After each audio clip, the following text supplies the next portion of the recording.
How's it going, guys? This is Mouseball, and this is the Attackmouse Nation, and welcome to Motoring with Mouseball.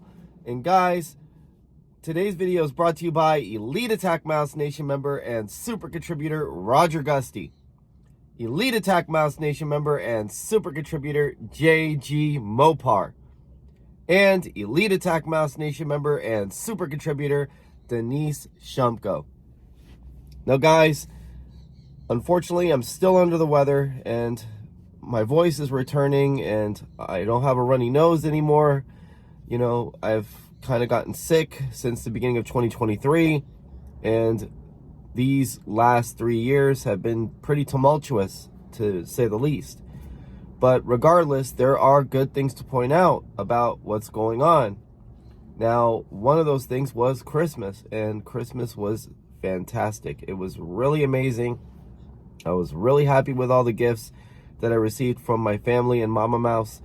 And Mama Mouse was happy to receive all her gifts. And obviously, I got to spend a lot of time with the boss. And that's something that I don't often get a chance to, because obviously, we're both workaholics. And, you know, we're both trying to dig ourselves out of the financial hole that, you know, a certain zombie has put us all in. I mean, we're not the only ones. We know that everyone out there is struggling. But enough about the negative talk. Let's talk about a very special game that my mother got me for Christmas. Now, usually when you get a gift from your mother, you know, it usually doesn't pan out, if you know what I mean. It's like socks or shoes or a shirt. You know, your mom really doesn't know how to shop for you. But since my mom was involved in drag racing and she was a race car driver, she knew exactly what I wanted for Christmas. And that was a game called Need for Speed Unbound. Now, obviously, Mama Mouse knows what I want as well, and she upgraded my TV for Christmas. And I got a 4K HDR TV to play this amazing game on. Now, to kind of explain what Need for Speed Unbound is all about, we have to rewind back in the day. And back in the day, Need for Speed had Road and Track attached to it. Now, Road and Track, to anybody who's a car enthusiast, is a car rag. Now, we call it a car rag now because it's ultra woke and it's not about cars anymore. It's about inclusivity and all sorts of other political stuff that doesn't belong in our car culture. You know, car culture is already inclusive. Car culture is already diverse. Car culture already has many different personalities. This is something that politics doesn't need to touch on, because just like Jessica says, you know, everyone loves cars because nobody likes to walk, which is a pretty standard thing if you really want to think about it. But nevertheless, Need for Speed started with Road and Track. And this was a game that featured some high-end cars from back in the day, from the ZR1 Corvette to the Ferrari Testarossa, Dodge Viper, so on and so forth. You know, these were the cars that were cutting edge back in the day. Now, as the game progressed, you had Need for Speed Hot Pursuit, you had Need for Speed Underground, which, you know, was a smash out of the park. I mean, the tuner culture was starting to grow. It was the early 90s to the mid 2000s. And when the game came out, it really did well. And Need for Speed Underground 2 did amazing. Now, obviously, when Most Wanted came out, Most Wanted was the Need for Speed Zenith, like many other creators say. 16 million copies over several different platforms, and that game just completely smashed it. And why? Because it was fun, it was over the top, it was gritty. It had the iconic BMW M3 GTR. It had a lot of great cars on the list as well. The variety started to grow.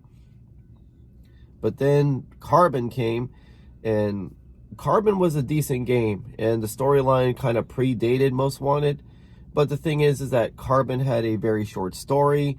It had a very short career mode, and it had a very, how would you put it, predictable story.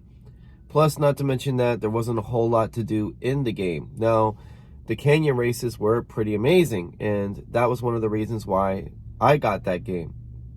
But then I met Jessica around Need for Speed Undercover, and then we started playing Need for Speed games together. We played Need for Speed The Run, we played Most Wanted 2015, we played, Payback. I mean, there were several games in between. There was even another Hot Pursuit, which was one of the better games that Need for Speed came out with. And now we are fast forwarding to Need for Speed Heat and Need for Speed Unbound. Now, what makes Unbound such a great game is the fact that Unbound has the cel-shaded graphics. Now, it kind of mixes a little bit of the anime, plus, not to mention that, the realism together.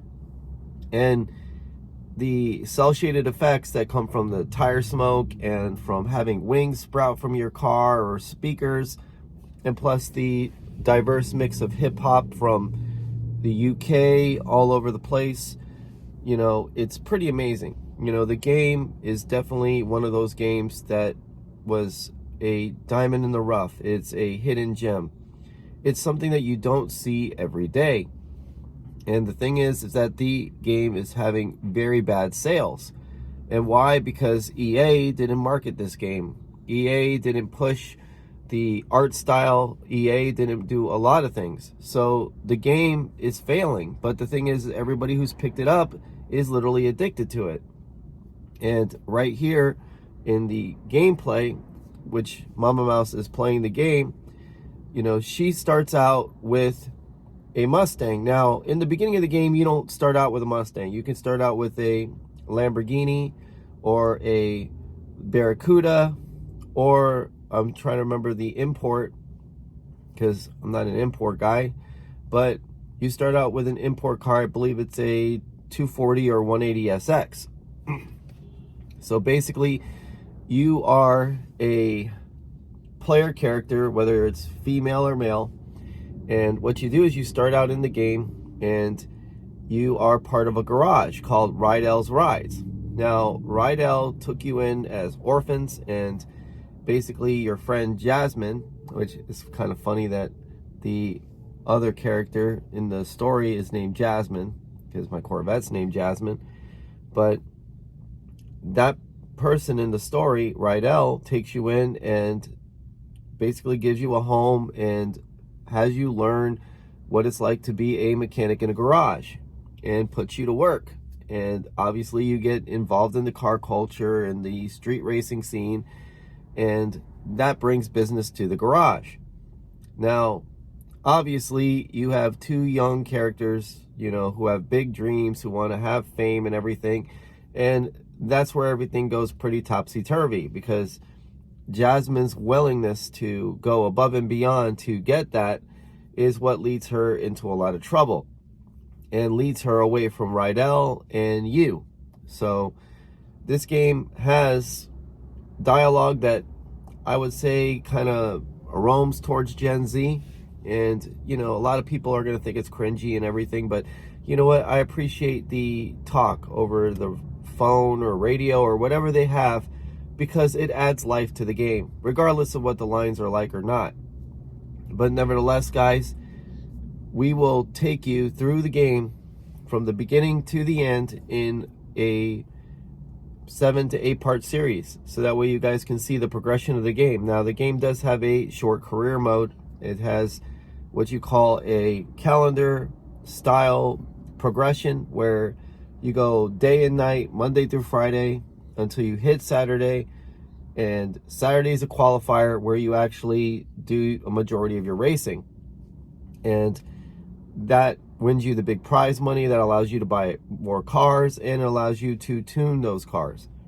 But for right now, I'm not going to give you the exact verdict on Need for Speed Unbound, because I want to be able to play through it with Mama Mouse and also let you guys know how we feel about it with a lot of hours into the game, because we want to give you a full-on comprehensive review of why this game is great to us, why we feel like it's one of the better Need for Speeds to come out in a long time, and how it uses a lot of what Heat had from before to make good on this one.